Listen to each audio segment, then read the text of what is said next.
Hey, everybody, this is Joshua Littrell. Happy New Year, and thank you so much for joining us here on the Veterans for Cannabis podcast. Today, I'm really honored to have our guest, Tyler Brooks, who's a partner in Abby's Angels CBD up in Franklin, North Carolina. Tyler, how are you doing today? Good, Josh. So, thanks so much for taking the time and joining us. Tyler, if you don't mind, just give the listeners a sense of where you're at in the region and where you're from originally. Yeah, so we're based in Franklin, North Carolina. We're about 1 hour west of Asheville. We're about 2.5 hours north of Atlanta, right in the southern Appalachians here. Originally from Hinesville, Georgia. Was actually born at Fort Stewart. My dad was when he was active in the Army. Awesome, man. So, we got an Army brat with us today, too. Yeah, yes, sir. Well, thanks again. It's really a pleasure to just get to know you over the last few months. You and the team up at Abby's Angels and LLB Farms, everything you guys got going on. And, that region you guys grow in is absolutely beautiful at the foot of the Blue Ridge Mountains, the Appalachian Mountains. Tell us a little bit about, what you guys had going on the farm this year and just how you're set up. Yeah, so we're a vertically integrated company. We comprise of LLB Farms, Abby's Angels Processing, and Abby's Angels CBD. But on the farming aspect, LLB Farms, those are comprised of Jim Ledford, Dustin Brogdon, Zach Ledford, and then Isaac Carrion. They were the four forerunners that really got this off the ground. So back in May, we started off with 5,400 clones, and the process started, the hard work started. Everybody was out in the field every day, putting in their work. Over the course of the time, we were very lucky to have very low issues. Where we're growing is believable environment. The perfect amount of rainfall, perfect humidity, perfect elevation, the perfect amount of sunlight. As far as the East Coast goes, I don't know if there's a better place you can grow to achieve the levels that you're seeking from an outdoor grow. From this year, we actually grew levels up to 21% in an outdoor setting, which is just awesome. All our ag extension agents, other people in the industry that we've talked to, everybody's blown away with the results that we were able to get this year. And, we hope to just build on that going into next year, adding some, half acre CBG to that just to expand, play around with, and, hopefully be able to add that to our line as well going into next year. Well, I'll tell you what, there's one thing that I can absolutely attest to, and that's the quality of the genetics that you all grew. This year, they were phenomenal.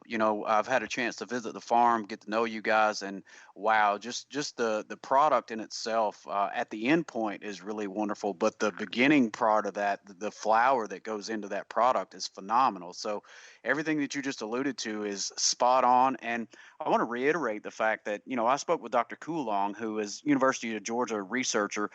He grew industrial hemp in Georgia, and they had 8 locations around the state. And one of the locations was up in Blairsville, Georgia, which is in North Georgia, just south of Franklin, North Carolina, where you're at. And he said, Yep, not too far. that's right from Dr. Coulong. He says, I believe North Georgia is the best place on the face of the planet to grow industrial hemp. So I think he seconds exactly what you just said, man.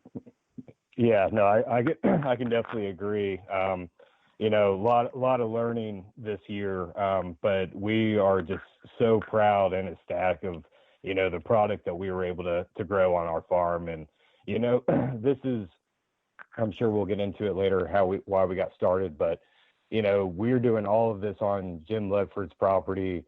100-year-old family farm. Previously, corn and tobacco was their main staples.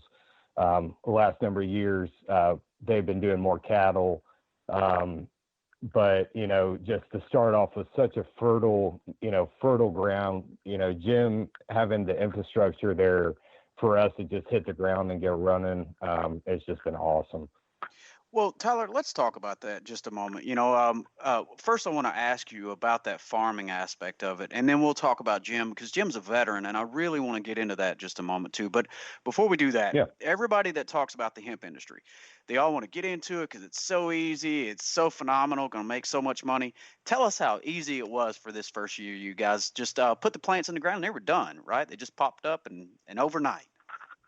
Yeah, I mean, I think this year especially, so many people got into this industry thinking that they were going to make so much money overnight. But a lot, I think there was a lot of poor planning on a lot of people's parts this year. It's not the easiest thing ever. Jim's been farming, Jim's 70 years old. Jim was in Vietnam from 69 to 71. As soon as he got back into his farming roots, um, you know, he swears up and down this is the hardest thing he's ever grown. And I mean, he says it's hard, but he made it look very easy. But it's very, very labor intensive. It's very, for 1 acre, you definitely need a plan for spending $13,000 to $20,000 per acre for Right, right. overhead, between genetics and spray and labor. And if you're starting to get into those higher end strains, or you're paying way more for high genetic clones, you can definitely expect that cost to go up. Well, Tyler, what is that process? So, you guys started from scratch this year. So, did you start from seed? Did you start from clone? How did you guys acquire the genetics that you all grew? Yeah, so this year we did start from clone. We worked with a great, great, great company out of Raleigh called Triangle. Highly recommend those guys. They're not only do they supply just great genetics, but they also supply unbelievable support. Um, Anytime you ever have a question, they're a phone call away. A lot of people, it's hard, you'll end up playing phone tag with them, but these guys are upfront, always supportive, always have the answers that you need to your questions. And going forward next year, we are in the process of we're going to be putting a greenhouse up, Oh, and that's we are going beautiful. to, in the spring, we're definitely wanting to move into, creating our own mother plants and being able to do our own cloning on premises, just to keep everything as in house as possible. We want full transparency with our customers. Well, I think one of the things that you guys have done a really good job of this year is the communication and being extremely lucky with the genetics that you all got, but then the company that you're working with for that. Our Veterans for Cannabis Grow operation out of Wisconsin this year, we did not have a good year. We did not fare so well. Right. The person we bought the genetics from were cutting clones off of males and females both. Half of our clones were male, and when you buy 5,000 clones and lose half of them, that screws you from the start, So knowing the people that you're working with is a huge part of that, and I'm so glad you all got lucky in that aspect and found the right people to get your source your genetics from as well. Yeah, I mean, I think we were very fortunate and very lucky for that aspect. And like you said, especially on the industrial hemp side, the industry is still, I consider, very young. And the problem is, you do have a lot of people that were taking advantage of other people, and still are. And for the next couple of years, they probably still will be. We got in this for the long run. It wasn't a get rich overnight scheme. Well, So I think over man, the next 5 years, you'll definitely see these people be pushed out. you will. And I think that's why Veterans for Cannabis, from our standpoint, we've been so attracted to you all because of that transparency, first and foremost, but then the ability to know who we're working with and then the integrity that you all operate with, that's key to us. And that changes everything. It changes the entire game because if we can make sure we're keeping the good actors in the space, just like you all at LLB Farms and Abby's Angels, that's who we want to continue to stay in this space and keep the nefarious actors out. We're making it better for everybody else, right? That's what the whole objective Oh, is.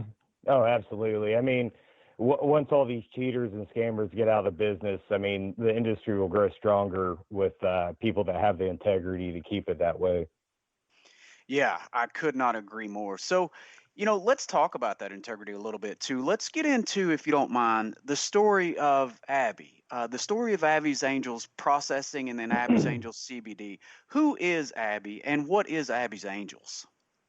Okay, so the way this all came about was Dustin and Christy Brogdon. They're just unbelievable people. I've gotten so close to them over this experience. It went from friends and now we consider everybody family. So their daughter Abby is 13 years old. She was born with mosaic Down syndrome. And when she was about 7.5 years old, out of the blue, started having seizures. And we're not talking about one seizure a day. She was literally having anywhere from 10 to 20 seizures on a daily basis. Wow.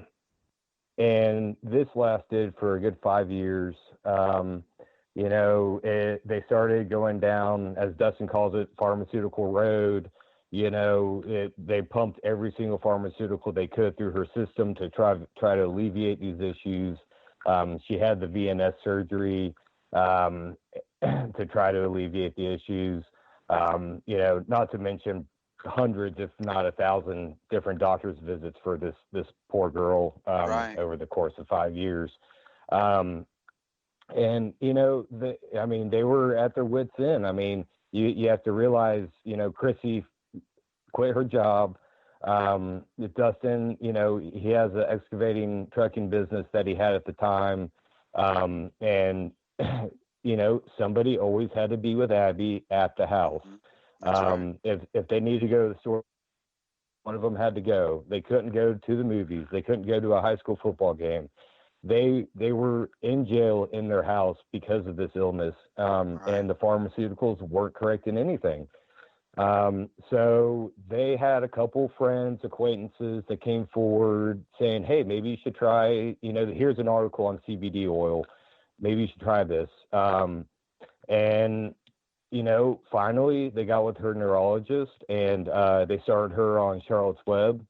And within a month's time, she went from 10 to 20 a day to 1 a month. Wow. Completely life-changing, not only for Abby, but for their whole family. She was able to return back to school. Chrissy is a school teacher. She was able to go back to school.